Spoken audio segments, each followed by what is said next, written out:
Hello and good morning, dear viewers. You're most welcome to the DAKTARI show, and this a health educative show which airs here on National TV every Thursday from 10 a.m. to 11 a.m.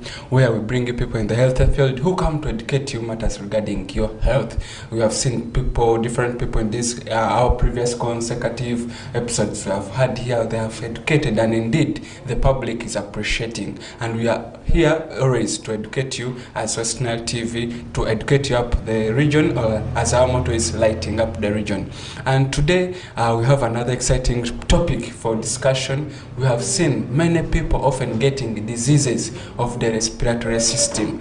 Some people even don't know what is the respiratory system. So with us today we have a guest who is going to introduce himself, and he's going to take us through diseases of the respiratory system, and he'll further tell them to us, because we may not know it as the viewers, but with him after the discussion he'll let us know which diseases are these, such that they can be we can get to know them in the community for easier management. You are most welcome to the DAKTARI show. Yes. Mr. Justin, you can introduce yourself to the viewers, who you are and what you do. Yes, thank you so much, viewers, and thank you, moderator. My name is Nyido Justin. I'm a student of nursing, year 4, pursuing Bachelor of Nursing Science at Moni University. Today we are going to talk about the respiratory system, diseases of the respiratory system. But first of all, let's talk about what the respiratory system is. Yeah, actually, indeed, because as a viewer may not be knowing what we are talking about. Yes, the respiratory system. Here we are talking about a system of breathing that allows someone to breathe. It comprises of the lungs, the airways, which comprises of the trachea, the bronchi, until we go down. Also, it also comprises of the nose and the mouth. These are the system which helps you to breathe in air and breathe out air, which your body produces from metabolism. So it also helps to sieve the air you breathe in and protect you from infections and pathogens that can cause problems to your body, especially the respiratory system. And that is why we are going to talk about diseases of the respiratory system today. There are several diseases of the respiratory system. Some of them are chronic, others are acute. Maybe by chronic and acute, if you may need to know what you are trying to imply. Yeah, when I talk of acute, this is a defect or a symptom or a disease that occurs or that shows up in your body in a very short period of time, and it can exacerbate so fast that in a very short period of time you find it has affected your normal life and you have a defect. And the chronic one is the one whereby it takes a longer period of time, can be weeks, months, or years, for it to show signs and symptoms in you to know that you have a sickness in your body. That is the chronic respiratory system diseases. So today we are going to take a group of chronic respiratory diseases. Yeah. Okay, so like these are the diseases which affect you said the respiratory system involves the nose, the trachea, and the lungs. The lungs, yes. Okay. Yeah, it involves, let me recap again, the nose, the mouth, the throat. Yeah, someone may not know what the trachea is. It is the throat, the hard thing in your neck here, and then down to the lungs. There are two of the lobes in the chest, which you breathe in air. It helps to pick in the air the body wants, and then when you breathe out, it also brings out the air the body does not want. So the respiratory system helps one to breathe in and out. Okay. Yes. So we are going to work on mainly you said the chronic or these illnesses which take long to progress. Yes. So we are actually going to talk particularly on the chronic illnesses that affect the respiratory system. The one which takes longer for someone to know that they have the illness in their body. The group of these illnesses that we are going to talk about today are called the chronic obstructive respiratory pulmonary disorders. We call them COPD sometimes. So this is what we are going to talk about today. There are many people out there that have this sickness, but they don't know that it is the one, and since it takes longer, they don't care preventing it. So it is very important for us to talk about it today, so that you get to know I should do this, and this to avoid myself from getting chronic obstructive pulmonary disease. And if I have it, these are the things I should start doing about it to help me live longer or live better with it or treat it. Chronic obstructive respiratory disease are pulmonary diseases that take long for someone to know that they have, as we said, and they present with the limitation in airflow in the airways, where you find it hard for someone to breathe in air. So yes, they are all about prevent there like a blockage on as someone is breathing. Yes, it blocks someone's breathing. It makes it hard for that person to breathe in air and also breathe out air when you have chronic obstructive pulmonary diseases. Yeah. It is it presents with the inflammation. Someone might have cough. Yeah, someone might have difficulty in breathing. Someone might also present with some exacerbations like blue appearance of the lips or the tongue and sorts of those symptoms. Maybe to ask, why do we have the tongue turning blue? That is when you have low oxygen level in your body. You know, when you have COPD, there is obstruction of airflow, and if airflow to the lungs is obstructed, your body does not get enough oxygen for it to function. And if there is no enough oxygen supply to the body, then it is manifested by, of course, you will have difficulty in breathing. Then the tongue might turn blue, because if you have enough oxygen, the red blood cells you will be looking pinkish or red like that, normal like mine here. But if you have problem, you have hypoxia, we call it hypoxia, when you don't have enough oxygen in your body, you will have the tongue turning blue or the lips turning blue. So if someone can't breathe in very well, like it's hard, the body will have small oxygen, which you guys call hypoxia. Yes. So implying that this person, like the tongue will turn bluish. Yes, the tongue will turn bluish. Okay. You know, oxygen is a very good fuel and essential fuel in the body for the body to function very well. If you don't have enough oxygen, of course, the body will not be able to produce energy for you to live. Yeah, there's a process we call metabolism in the body, which produces energy for us to do everyday activity. Even breathing needs that energy. Talking like this needs it for you to walk, for you to do all your daily activities. And you get this oxygen from the respiratory system. If your respiratory system is defective, your air flow is obstructed, then you don't have enough of that fuel. Like a motorcycle stops to ride when it does not have petrol, you also stop to function normally. And it is manifested in such ways. Bluish turning of the tongue, the lips, like that. So you don't have enough oxygen. I think even the skin, sometimes we see some people like in these palms, they have almost colorless palms in the hands. Yes, of course, the palm is supposed to appear like, it depends from person to person, but it is supposed to be at least brown, but if you have hypoxia, the tongue will be appearing pale, colorless, something like that. Yeah, that is, health workers will know when you report to the health center with this, but it is important for you to also know that, so that you know this is an emergency. I have to arrest maybe me. In case a viewer gets such any of those signs and symptoms, they can rush to the hospital for further management. Yes. So COPD, chronic obstructive pulmonary disease, is a common illness. It is worldwide very common. Let's talk about it briefly. You find it is the third leading cause of death worldwide. Contributing to around 3.23 million deaths in 2019, according to World Health Organization report. Indeed, it's worrying. Yes, it is really worrying. it is the third leading cause of death. Imagine among us all the illnesses, it has come number 3. This is so alarming, but people take less care about it.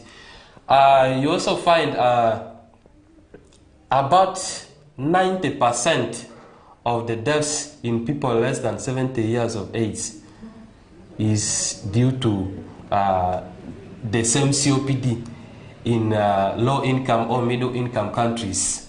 Yes. So you can see it is more, actually it is more in older people than younger people, because it is progressive. It takes time for it to manifest in the body and also become so fatal that it can lead to death. So it causes more death in the elderly in low and middle income countries. You also find that 70% of COPD in high income countries is as a result of smoking, smoke exposure, that is cigarette smoke, and also smoke from other sources, say kitchen, but in low income or middle income countries, smoking cigarette contributes to around 30% of COPD. Other sources of smoke, say from kitchen, from dust from the roads, from people who work in industries that produce dust, fumes or chemicals, contributes to the rest of COPD. So that takes us to briefly talk about the common causes. Maybe if you took us through first the signs and symptoms, and you've given us some of the cause, like the dust and smoke. Are there any other risk factors a viewer may be doing which can put him or her at risk of also getting these respiratory diseases? Let's talk about the risk factors. We have smoking is the most talked about in exposing people to COPD. Yes, COPD. Someone who smokes cigarette is highly exposed to COPD than the person who does not smoke. So we have active smokers, those who really smoke cigarette by themselves. Those ones are so much exposed to getting COPD. Then there are those who get smoke from someone who smoked by their side. Like you are smoking, of course you have to also release the smoke out. By default, I also get the smoke. That also exposes me to COPD because the smoke goes down up to my respiratory system, up to the lungs. Also, there are people who work in industries that produce dust, they produce chemicals, they produce fumes. These people inhale those fumes and dust. They are also exposed.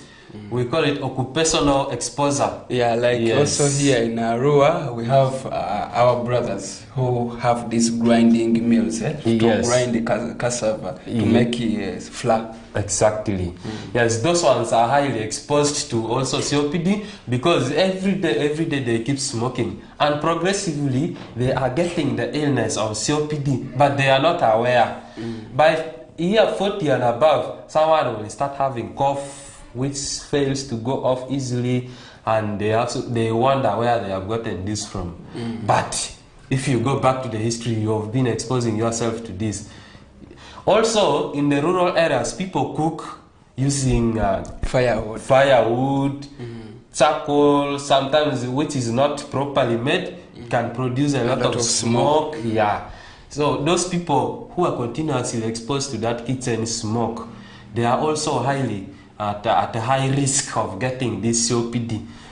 And then we also have, there is also a genetic risk factor. Oh, like genetically someone can easily get this someone disease. can inherit it from the parents or the grandparents. Yes. We call that alpha-1 antitrypsin deficiency disease. Here, this person will not have enough of the enzyme called alpha-1 antitrypsin. This enzyme is very important in inhibiting a protease enzyme in the body. This enzyme protease usually works on the connective tissue of the lungs. The lungs, yeah. So if you have the alpha-1 antitrypsin deficiency, you don't have the alpha-1 antitrypsin enzyme in enough supply. So there will be no inhibition to the protease enzymes. So you find the protease enzyme will be eating your lung tissue. With the time, your lungs will get destroyed. The tissue which is getting destroyed is what we call the elastic tissue. When you breathe in, the lungs always swell. When you breathe in, by the time you are breathing out, the lung is supposed to recoil and come back to its normal. It is the elastic tissue that brings it back. It is called recoil tension.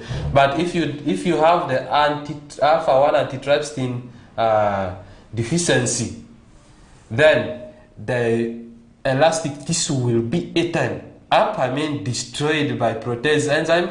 Then you will not have that recoil tension to bring the lungs back. And by the time you breathe in, it expands. It doesn't come back. So you find the lung expands permanently. So now, as you have said, I think also these people can present with a broad chest. Is it true? Yes. Someone who has a COPD resulting from destruction of the structures or tissues of the lungs, that person has what we call barrel chest. The distance between the anterior part and the posterior part of the chest becomes bigger. Because the lungs expand, it does not go back. So the chest also expands to create space for the expanded lung to fit in. So you find such a person presents with what we call barrel chest. Okay. All right. Okay. Thank you very much, Mr. Justin. Hope our viewers are getting to note of the risk factors or the things you could be doing at home which can put you at risk of getting these respiratory diseases, which today our guest said is going to look on COPD, which he called the chronic pulmonary diseases.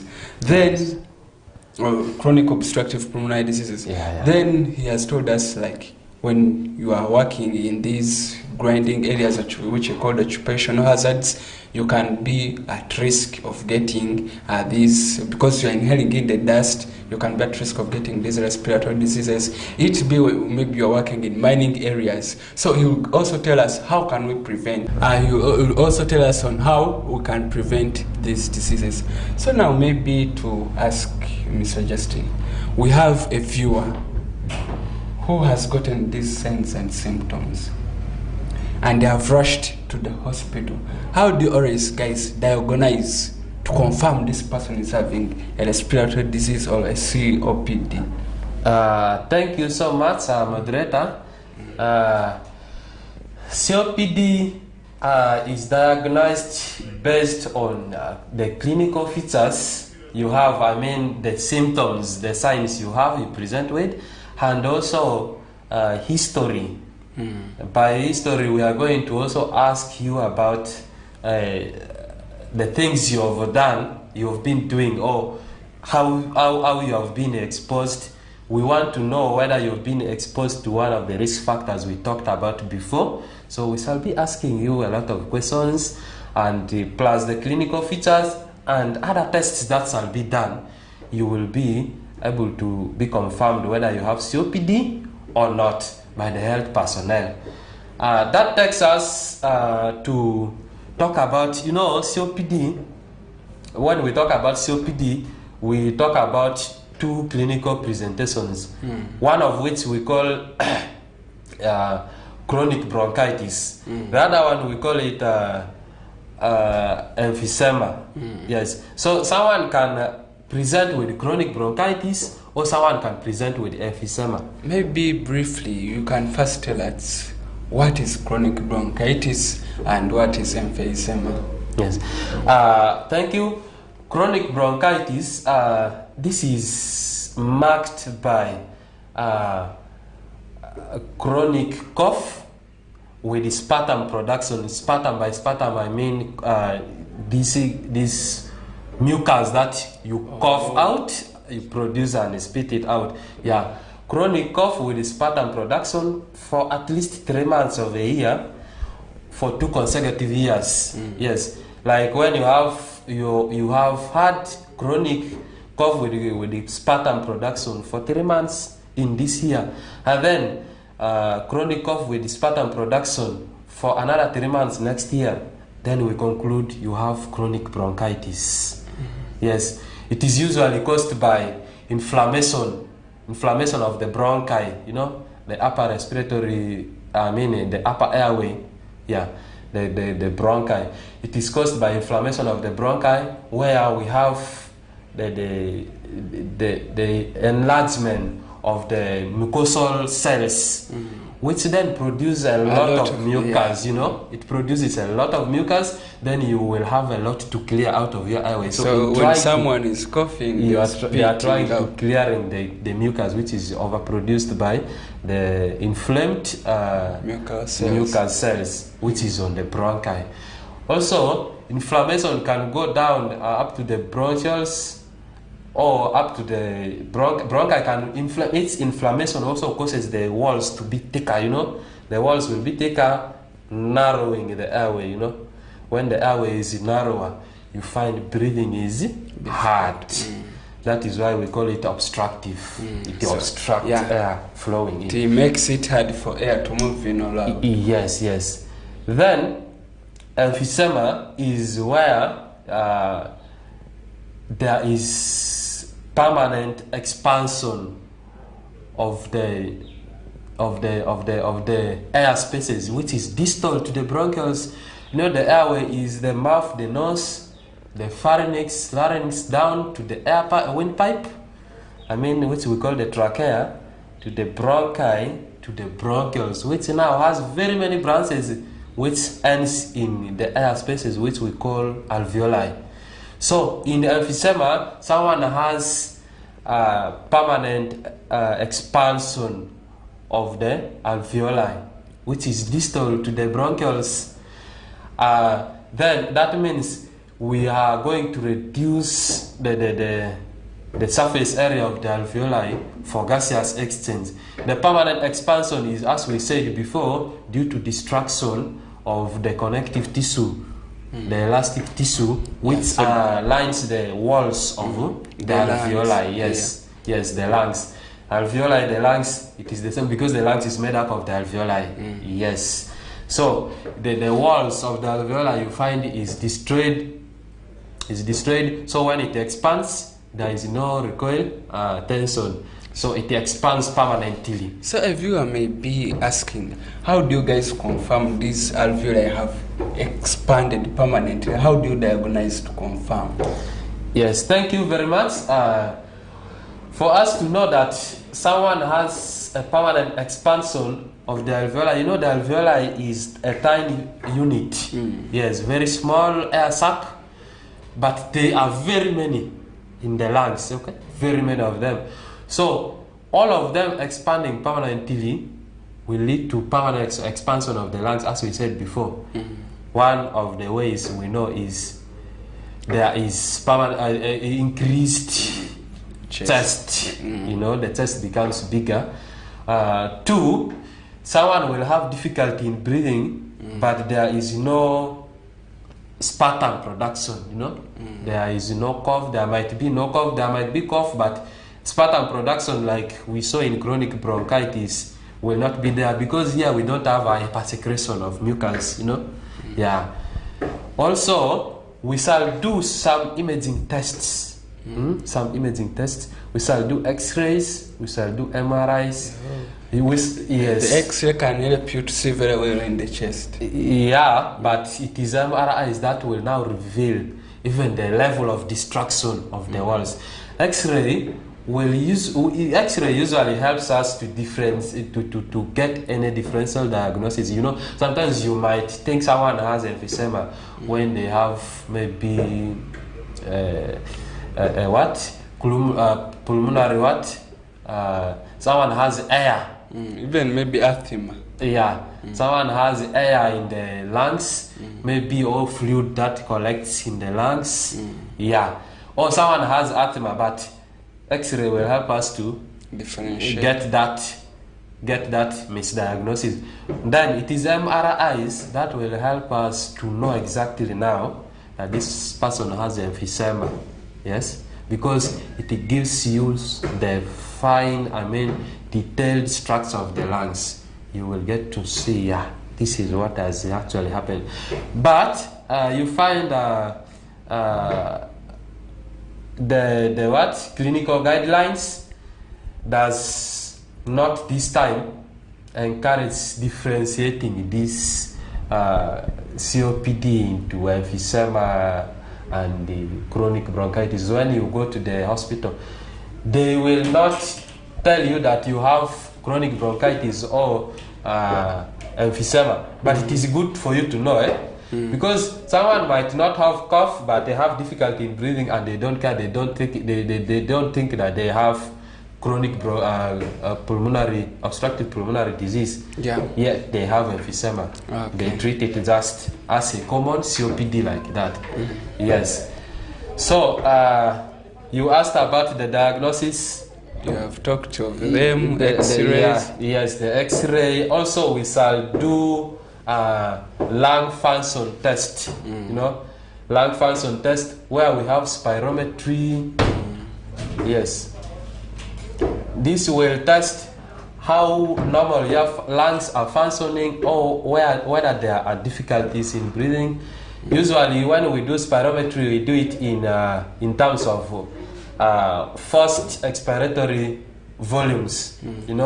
When the first expiratory volumes of someone is below 80% predicted, health workers that, then that person has respiratory disease. Yes, COPD. But you find COPD is in 3 stages. Three stages. I think before we go into those stages, let's first go for a short commercial break, and we'll be back in the next segment. Thank you.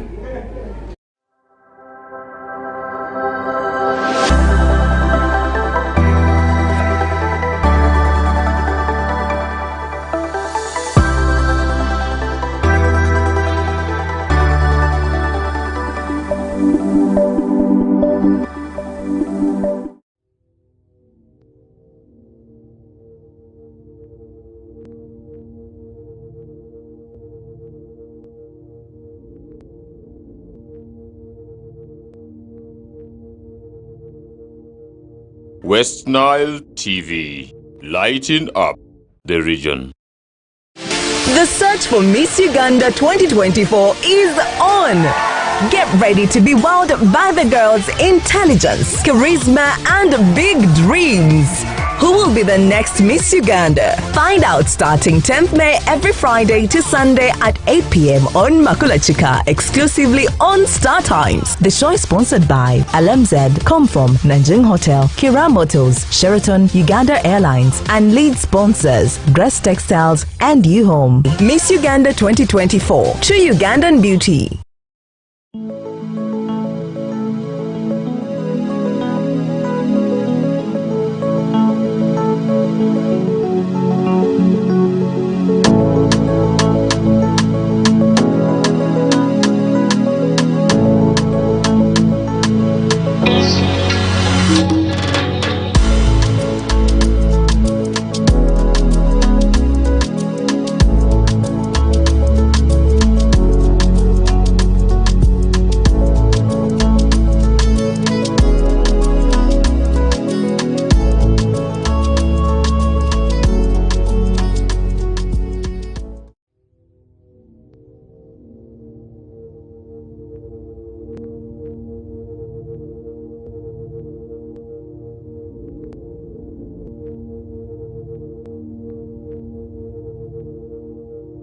West Nile TV, lighting up the region.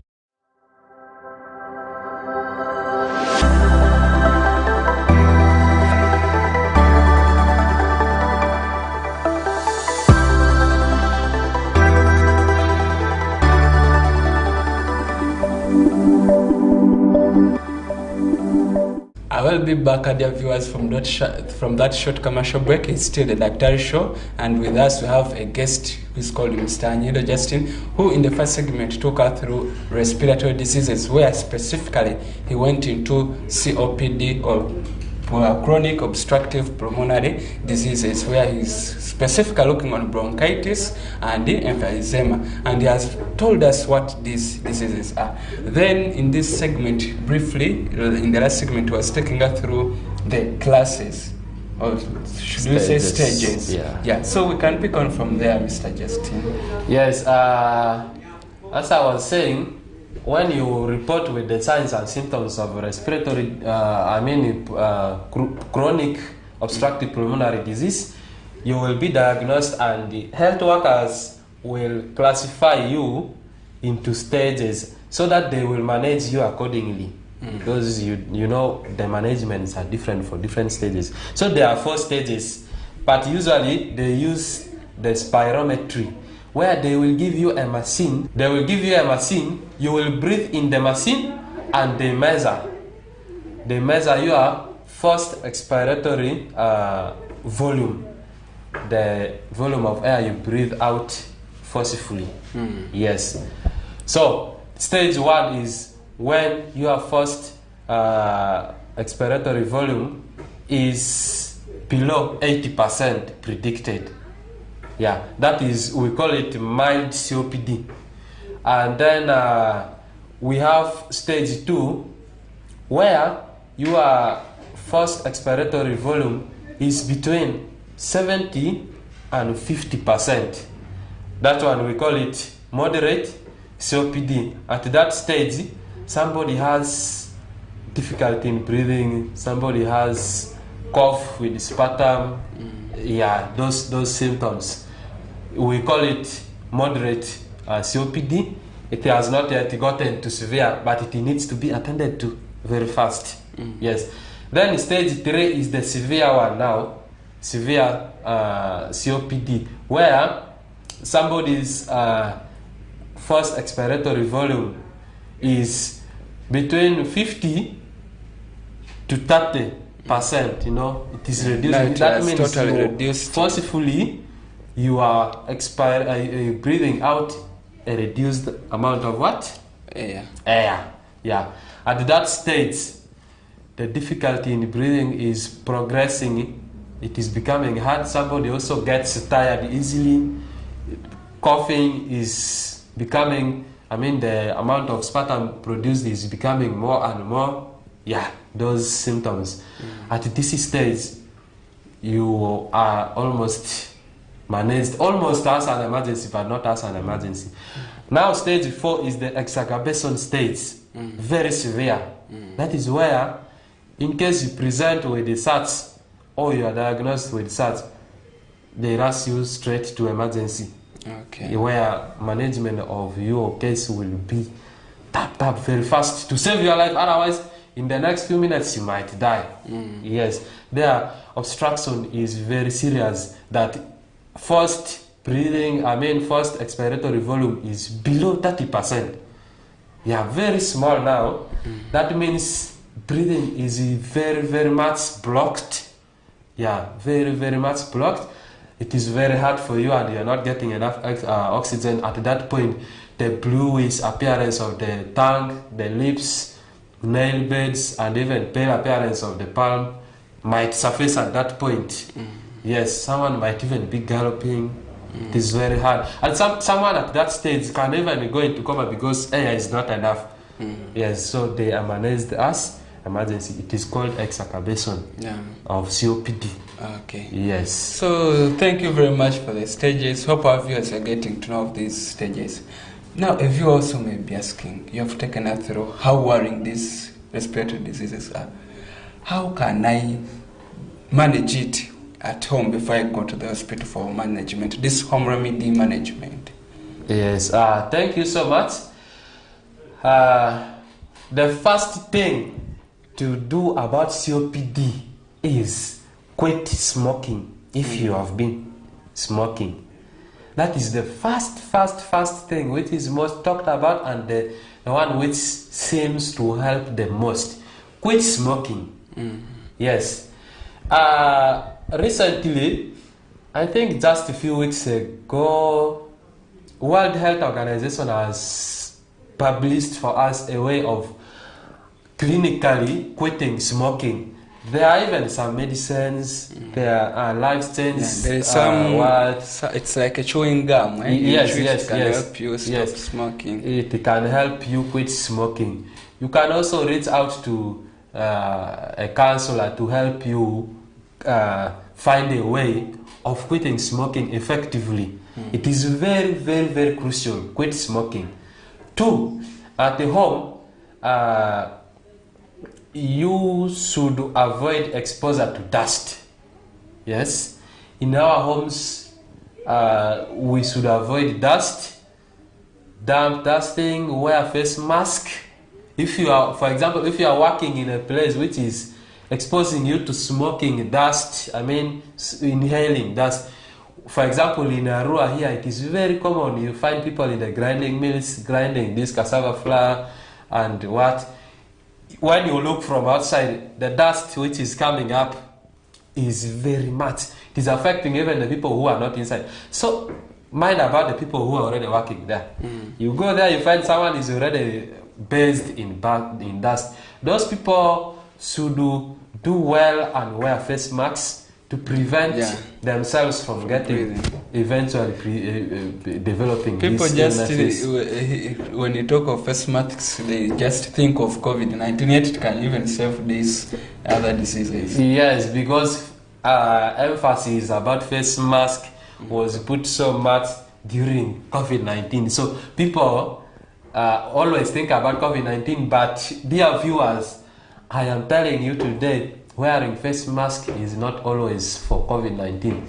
This time, COVID-19 is, I can say it is gone, but maybe it is still there, I'm not sure. But it is no longer an epidemic. It's not even endemic with us. So you are wearing face mask to protect yourself. To protect yourself from exposing from such noxious gases, those dusts that can eventually lead to you developing COPD, which is a life-debilitating condition, I mean, which can affect your quality of living. Yes. So, wear face masks when you are working in such places which expose you to dust. Also, in our homes, it is very important for us to use safer and cleaner energies for cooking. You can use biogas, electricity, these ones, other than using the firewood or the charcoal which is not well, or using a charcoal stove which is not very good. You can use an improved charcoal stove. You will not be exposed to these gases. Yes. Also at the homes, you find people use these caveras for starting a fire.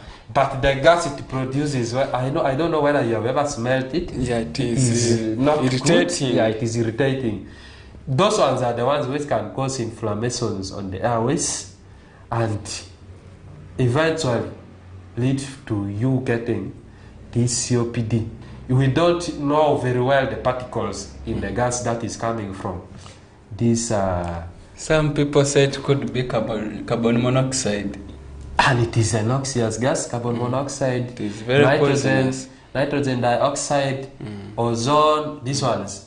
They are the gases which we call noxious, and they can cause problems to the lungs eventually. And you find yourself having COPD, which affects your quality of living. Yes, quality of life.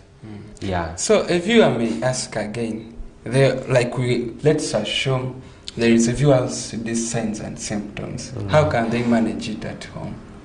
Are there some drugs they can first take before they come to the hospital? And nutrition-wise, which food can they take? Are there some syrups they can take as they're planning to come to the hospital? Thank you very much. If someone has COPD, I mean, if you feel you have COPD, say you have the symptoms, you have the chronic cough, you have difficulty in breathing, what you should do at home is, when you have difficulty in breathing or you feel there is some exacerbation, these are the following things you can do. One of which is you should have a bronchodilator, a drug, we call it bronchodilator. Okay. Usually we present them in inhaled forms, but if you have never gotten treatment for COPD, then you might not have the inhaled forms. Then you can take some steroids like beclometasone, betamethasone. These ones will help to resolve temporarily the inflammation that is causing the difficulty in breathing or obstruction of breathing, airflow, temporarily, as you rush to the medical facility, because it is not very advisable for you to take medicines without prescription. But you can get those steroids, beclometasone, betamethasone, to help you for the meantime. Yes, you can also take enough fluids. Yes, you can take enough fluids. This will help to moisten the airway and ease the way with which you can breathe in air. Yes. Okay. Also, somebody who has maybe that exacerbation at that time, it becomes somehow acute, that somebody is at between life and death. Yeah. At that point, you have access. At that point, if you have access, you can do some resuscitation briefly. Just to save their life. CPR or something like that. We brought someone here has already taught those who always follow us, they know how to perform a CPR. Yes. Just to save that person's life for the meantime, as you call for emergency attention from the hospital. Yes. You call for the emergency attention from hospital, or you rush the patient to. Okay. If there is also access to oxygen, gas, you can put that person on oxygen to save their life as you rush to the hospital. Okay. Yes. Also, sometimes these people who have like discomfort while breathing, is there a specific position they can lie in to help them breathe very well? Yes, thank you so much. Yes, it is there. Like somebody who has difficulty in breathing, it is not lying. They don't have to lie, but they have to sit. Yes, they have to sit upright, somehow kneeling like this. No, yeah, somehow kneeling like this, sliding. Backward slightly. Yes, not it can much. help. It them can breathe. help them to because it will keep the airway open. Matters with the obstruction, but if you sit like this, you will also be straining the lungs. It will not be expanding very well. Even if it had expanded, still there might be some room for expanding and recoiling slightly. So you are kneeling like this. You lean a bit. Will give a better space. The contents in the stomach will flow down. Yeah. Then there is a space for the lungs to expand a bit, and you are able to breathe at least small and get some oxygen as you're being rushed to the hospital. Yes. Okay, all right. Thank you very much, Mr. Justin. Hope our viewers are getting to note, in case you get any challenge regarding your respiratory system, it be a disease like the bronchitis, the diseases has told us, you can do those home remedies. Drink plenty of fluids. Be in a sitting position where you lean a bit backwards to enable you breathe properly or easily. Then also you can rush to the hospital, because he said it's not advisable to take these medicines at home without prescription from a certified or healthy personnel. So maybe to ask briefly regarding hospital management, how do you guys always manage people who have these respiratory diseases, the COPDs? Thank you very much. We manage them in stages, as I said before. Yes, as I said before. Stage 1 management is, of course, we administer drugs. That is the mild COPD. Somebody has the cough, or somebody has the difficulty in breathing. the dyspnea, the low oxygen supply. In stage 1 management, we give them bronchodilators. Usually we give them inhaled salbutamol. Yes, inhaled salbutamol. 2 puffs. Maybe briefly, you can recap when a viewer may be asking, what is a bronchodilator? Yeah, a bronchodilator, these are drugs that help to dilate. I mean, when you have COPD, you know, the bronchi. I told you that the airway is the mouth, the nose, the voice box, larynx, and then the windpipe, which is in the throat. Yeah. Then bronchi. There are those pipes which lead to the lungs. The bronchodilator is the pipe which leads to the lung. I mean, the bronchi is the lungs which leads to. I mean, the pipes that leads to the lungs. So in COPD, those pipes are narrower. Okay. They are narrower. They have also mucus. They are inflamed. The wall is thicker. You know. So when we give them the bronchodilators, it helps to dilate. I mean, expand the pipes and make them at least more hollow. Yeah. For much air to move in and out. Yeah, because if it is narrow, less air moves in and out. That is why you have the difficulty in breathing. But if you give them the bronchodilator, it dilates a bit. I mean, becomes more hollow, so more air moves in and out. Yeah. That is what the bronchodilators do. Yes. So in stage 1, we give them inhaled salbutamol. The salbutamol is given. We have some small container which gives the salbutamol in gaseous form. I mean, yeah, in gaseous form or powder form, which you press. Yeah, I don't know how I can demonstrate, but it is a kind of a machine. You press like this one, you put it in the mouth. 1 puff, 2 puffs, 2 to 4 times in a day. It's like an inhaler. Yes, an inhaler. When you press, it releases the medicine in your mouth, and of course you inhale it. Yeah. You breathe it in. Yes, as it goes in, it is delivered directly to the pipes. It dilates. It helps dilate the pipes. So you take it 2 to 4 times in a day. It helps to keep the pipes dilated, aiding your breathing. That is in stage 1. Yeah. In stage 2, we give them the bronchodilator. Yes, the bronchodilator, the same salbutamol inhaler, 2 puffs, 2 to 4 times a day. Then we also give them inhaled steroid, beclometasone, 100 to 400 micrograms, depending on your age and weight. The specialist whom will give you the drugs will prescribe for you the exact dosage.